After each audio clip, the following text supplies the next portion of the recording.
Did you know that the Jack 10 is the only two cards in the deck that will make four straights, and they're all the nuts? You know, Doyle, I did know that, and before I ever played Hold'em, I learned it from you. And here is what the four straights look like. Whenever you have two adjacent ranks to start in Hold'em, there are four straights you can make. For instance, if you hold this 7-6, you can end up with a straight if three of the five communal board cards contain any of these four combinations. Note that some of these straights are worrisome.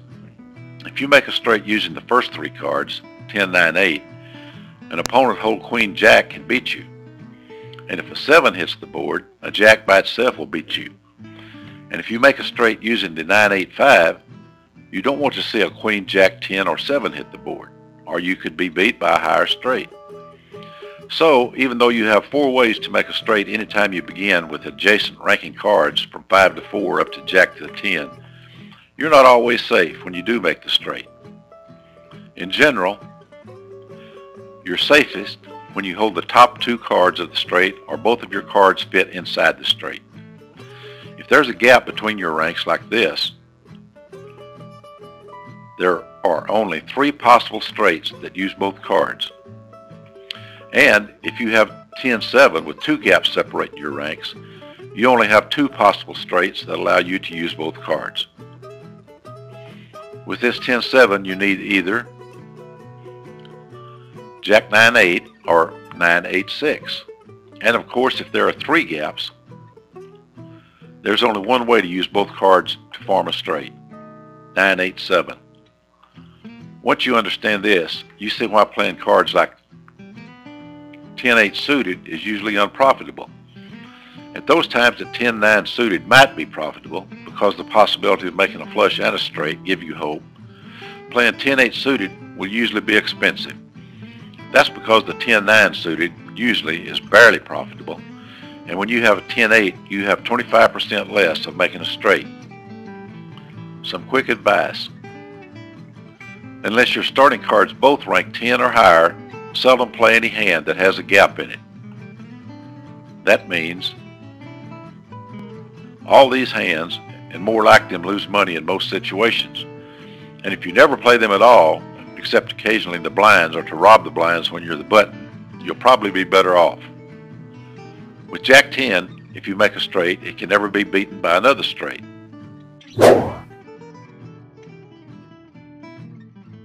Hey, you know your opponents come to the poker table hoping to make calls. And you know what? They will, and I call it the calling reflex. It means that your opponents are looking for reasons to be suspicious. They want to make calls. They didn't come here to throw hands away. They have a bias toward calling. And you know what? The more things you do, the more likely they are to call. So you want to incite your opponents to give you that money. And here at this poker table, we're going to see how that happens. Watch in the first instance as the player does nothing to get this easy call.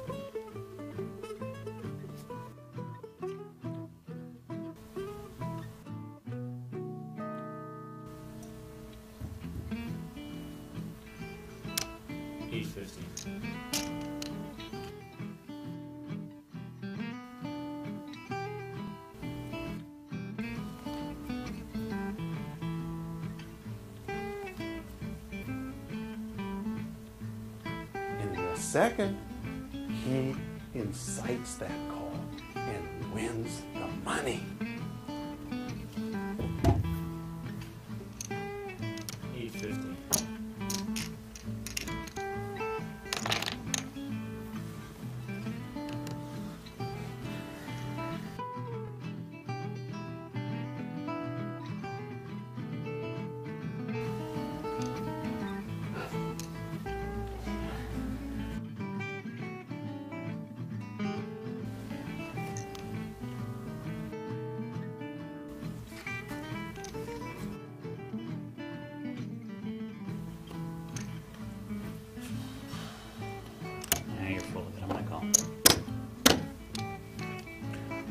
show you cards.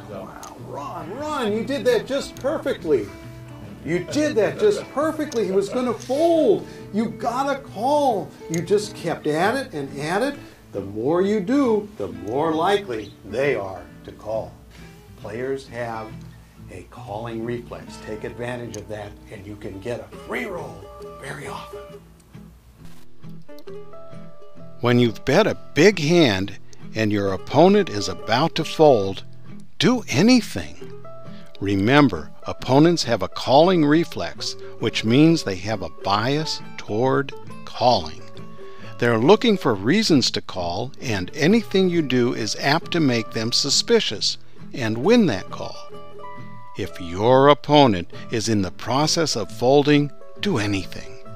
It's a free roll.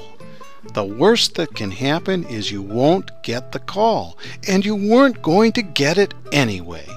By doing things, almost anything, you might trigger your opponent's calling reflex. You might only be successful once in a while, but it's worth the effort. Here, by doing nothing, this bettor has no shot at being called once the opponent starts to fold. By doing things to try to make the opponent suspicious, you can sometimes win the call even after your opponent has, for now, decided to fold. You know, there's a term that's come into use, Doyle, over the years. It's implied odds. We used to talk a lot about pot odds, and that's the size of the pot relative to the size of your bet. If the pot is $1,000 and your bet is going to be in a limit game, let's say it's $100, then your pot odds are 10 to 1, exactly 10 times the size of your bet. But now implied odds are very important to poker players, and it talks about something different. It means that at this stage of the action, your pot odds might be the same, but beyond that, they're going to be bets, and you're going to put so much money in the pot. Expectations. Right. And so you're trying to estimate how big that pot will eventually be and how much more it will cost you to get there. If you do two of those things, then you can estimate what your implied odds are. And that determines whether you're going to call the bet or not. It does, on that basis alone, because pot odds can often be very misleading. You know, what people don't really know is that there weren't any real poker statistics until, I hate to keep going back to Super System 1, but I think that was the first time any real statistics were put into print, and Mike Caro did them all. I know he came up with a lot of odds that I didn't know, and they've helped me immensely since then. But I think that he's one of the few poker mathematicians that really got down and got the odds right on a lot of the poker hands.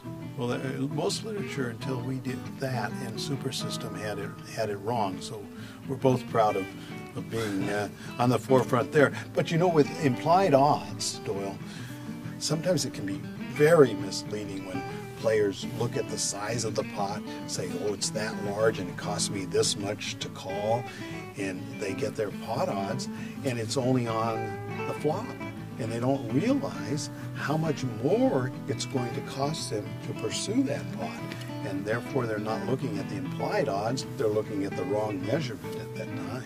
Yeah, that's right. Pot odds mean the amount of money that's in the pot right now weighed against the size of your bet or call.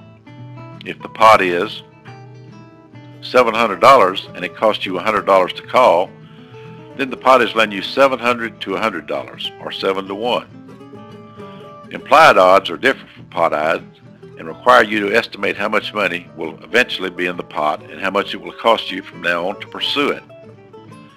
If the pot is $1,000 right now, and you figure your only opponent will contribute another $500, and you'll have to put in another $500, then the profit you're pursuing is $1,500, weighed against the projected cost of $500. That's only 3 to 1. It's often difficult to estimate implied odds. You need to take into consideration that you might win the pot before the showdown and that you might have to fold before the showdown too. What you need to keep in mind is that if this isn't the final call, try to predict how the hand could unfold and estimate your implied odds.